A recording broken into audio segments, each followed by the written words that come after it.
I've always heard a lot about the Second World War and the shores of Normandy in France. And I often wondered whether I would ever get there and experience that place. Well, this past week I had the good fortune of being in France and riding from Paris to the western shore of France to Normandy. It was there that thousands and thousands of people on D-Day, June 6, 1944, came to those shores amid the fiercest of fighting, to fight and to try to bring freedom to Europe from the awful domination of Hitler. The devastation was just overwhelming. And yet, when you drive there today, it's a park. It's beautiful, so green. Lovely homes along the shore. And there on the shore, you see the remnants of the fighting. Tanks from the 1940s and armaments.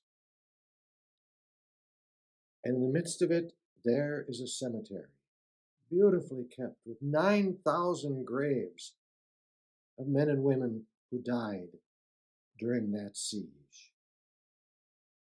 It is something to behold. I even stayed at a little hotel that was called D-Day Hotel, if you can believe it. People were so kind and welcoming. Quite a contrast. Well, I want to share that with you because of the readings from this Sunday. It's the story of the vineyard of the Lord, where the keepers of that vineyard have gone astray and have ruined the vineyard.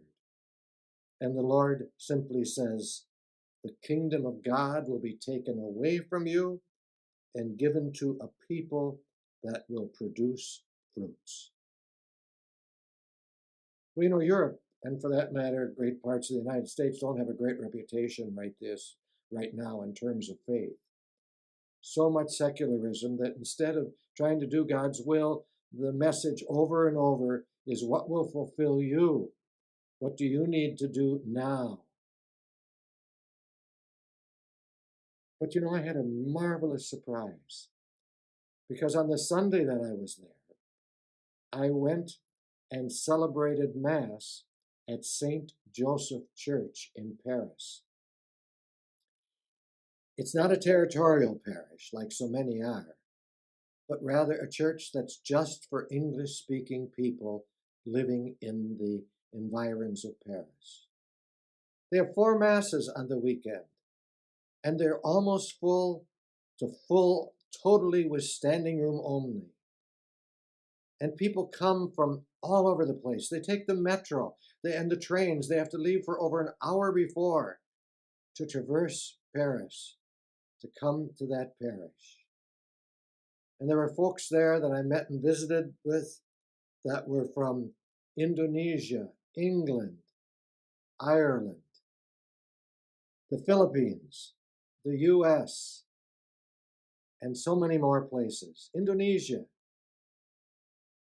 And there they were singing, praying, and they were young families, young people. And they enjoyed one another. They were all shades of color, from white like me to the darkest of browns and blacks and everything in between. And there they were as one. That really brought hope to me as I saw a living, lively parish in the midst of old Paris.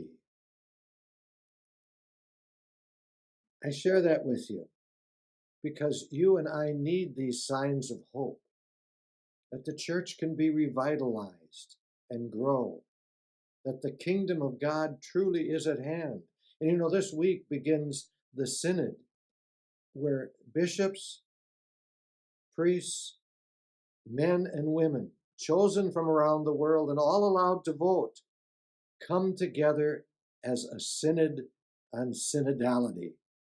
That funny phrase that so many of us don't understand basically means to come together and listen to the workings of the Spirit. Where does God call us as church to grow, to change, to be with people on the peripheries, so that the vineyard of the Lord can grow and prosper again? Pray for those folks as they gather, and continue to enliven your own communities of faith, because the kingdom of God needs to prosper and be renewed once again. It's really the same thing as the second reading tells us, if I may share it with you.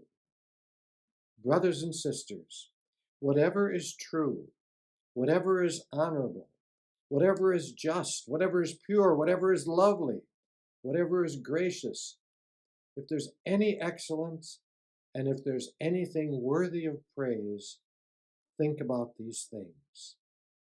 Keep on doing what you have learned and seen in me. Then the God of peace will be with you.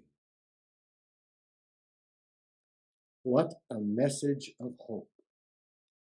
Let's work together for the continuing building up of the vineyard of the Lord. It's God's kingdom among us.